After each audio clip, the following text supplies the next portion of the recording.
Fellowers, welcome back to FanZcene. Greg here, and today I have for you my entire Friday the 13th VHS collection. It's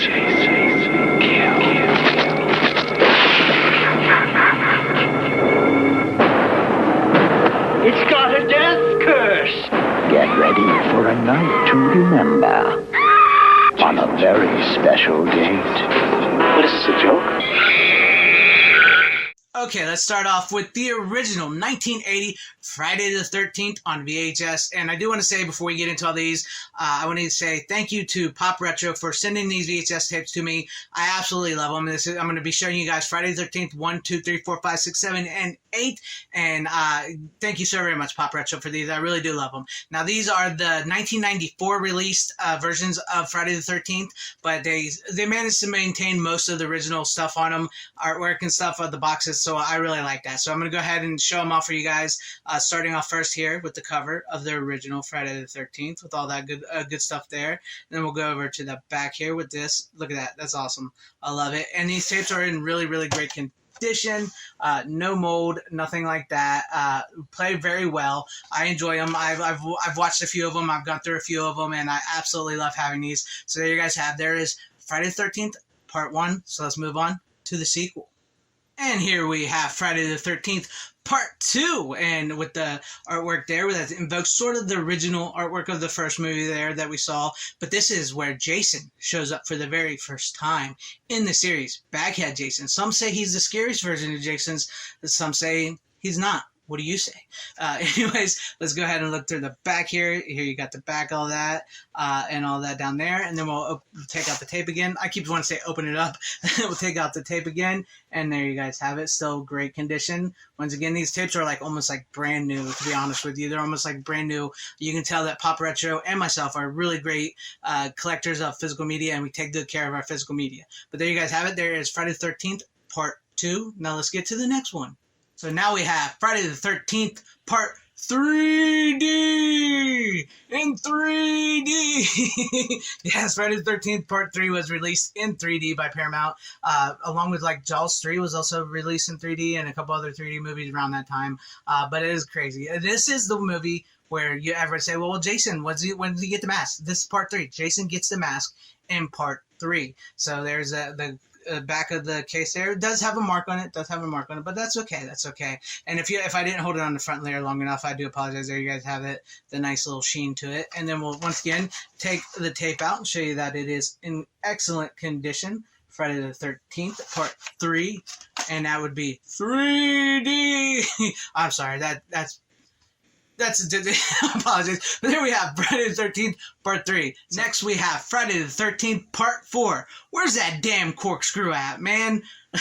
This also has the Crispin Glover, from Back to the Future. It's got his nice little dance.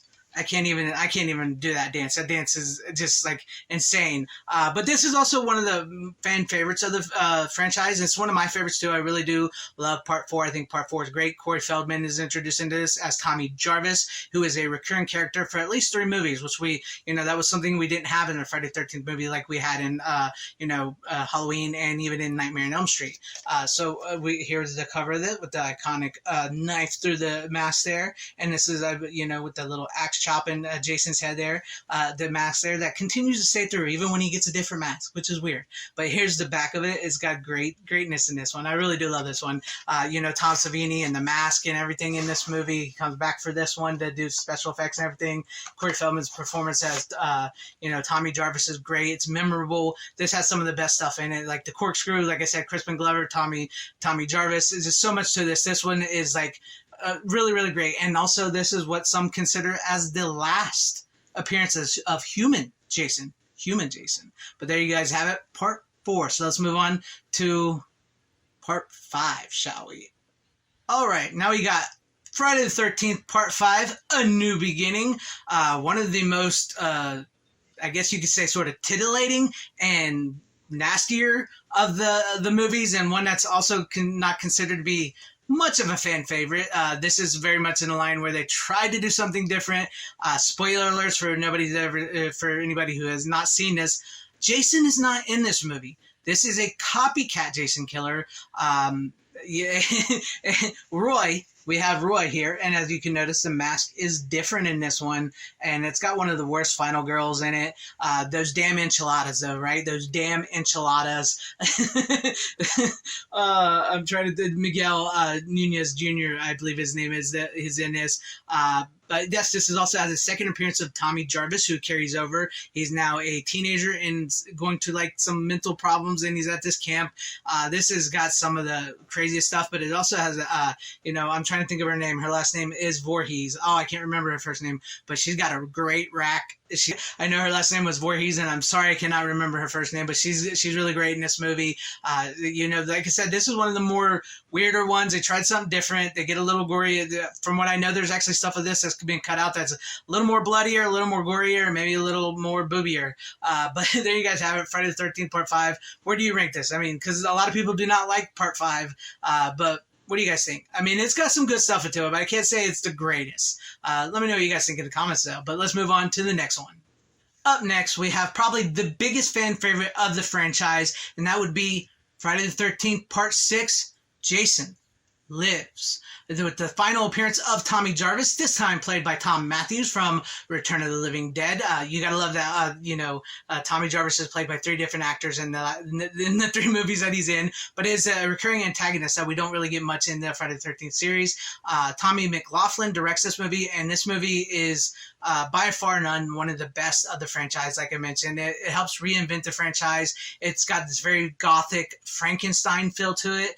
This is where Jason becomes Zombie Jason, as so many people know Zombie Jason of, and it's really really well done. I really love it, and this is also one that has no nudity in it. One of the few Friday the 13th movies that has no nudity in it. But that's it, that is besides the point, because this is a really solid, great slasher horror Friday the 13th Jason movie, and it really helps bring him back, even though some of the stuff doesn't line up with the previous movies of what happened to Jason's body and everything. But hey, that's besides the point. It's a slasher movie, right? But here, once again, we'll go over the front here, and then we'll go to the back for you guys. Look at that. I love it. I love that coming out of that, with Tommy Jarvis there in the boat and Jason. Man, this has one of the greatest climaxes of the series, and once again, the tape is perfect. It's in there pretty snug in the box there. It's so good. I love this is by far the best Friday the 13th movie. I'm sorry, it just really is. I love them all, but this is the best. This is the best. Friday the 13th Part 6. So what do you do after you resurrect Jason from the dead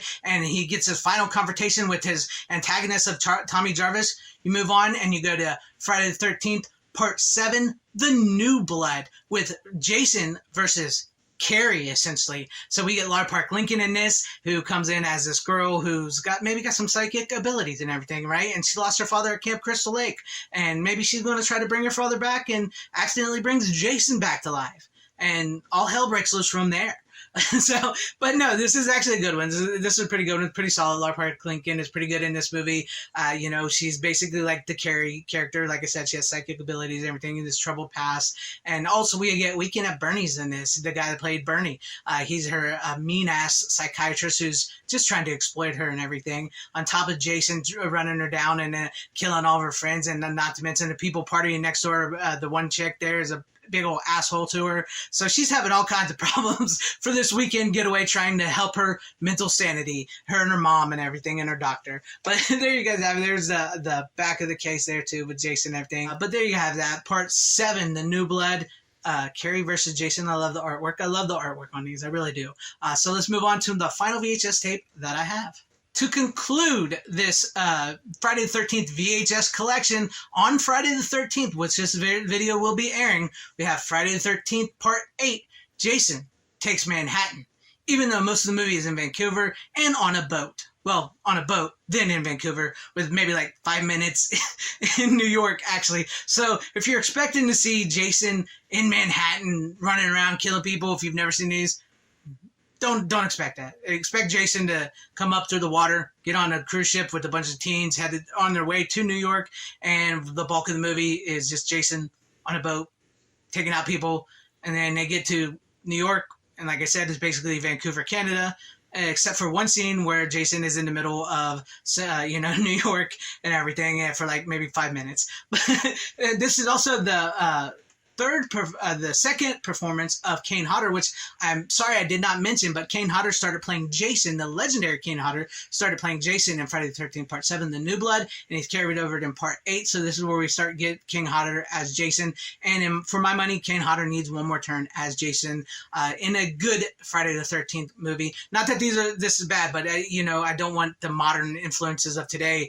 to interfere with the Friday the 13th movie, because there's a certain formula.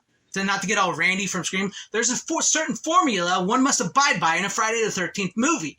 So, you can't modernize the modern audience with it. But anyways, let's show off this, because it did have some really cool artwork from Friday the 13th. Jason Takes Manhattan, with Jason and the knife there, almost Scream-esque knife over Manhattan, and with the artwork there. And Manhattan's got a new problem, right?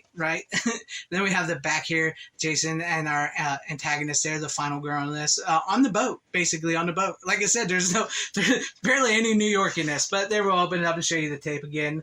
And there's the tape in great condition. Once again, no mold. And there you have it. That is Friday the 13th, Part 8. Jason Takes Manhattan. I absolutely love this. This is great. I do like Part 8. It's goofy. I know some people don't like it, but it's goofy. It's fun. And unfortunately, I do not have Jason Goes to Hell or or Jason X on VHS. I wish I did. Those are two I want to get, and Freddy vs. Jason on VHS. Whether you like them or not, I would like to get them to complete my Friday the 13th collection. And also, I really wanted to fill out my Nightmare on Elm Street collection, which I have only Part 3 on VHS behind the Scream Mask here. But what do you guys think? What is your favorite Friday the 13th film from 1 through 8, or Jason Goes to Hell, Jason X, Freddy vs. Jason? What are some of your guys' favorite Friday the 13th moments as well? Leave that all in the comment section down below. And if you liked what you saw here, maybe consider hitting that like button or subscribing and hitting that bell for notification. That would be awesome if you're in your guys' subscriptions, or possibly share the video out for everybody to see, or join and become a channel member, because that would help out my channel immensely. Thank you, and shout out to all my channel members. I appreciate each and every one of you guys. Thank you guys for being channel members here and for all of your support. And whether you liked me, hated me, or liked this video, hated this video, I thank you for sticking this long. Wherever you all are, please have a great, safe, happy, healthy day, morning, afternoon, evening, and night. Always support physical media, because it truly is the superior format.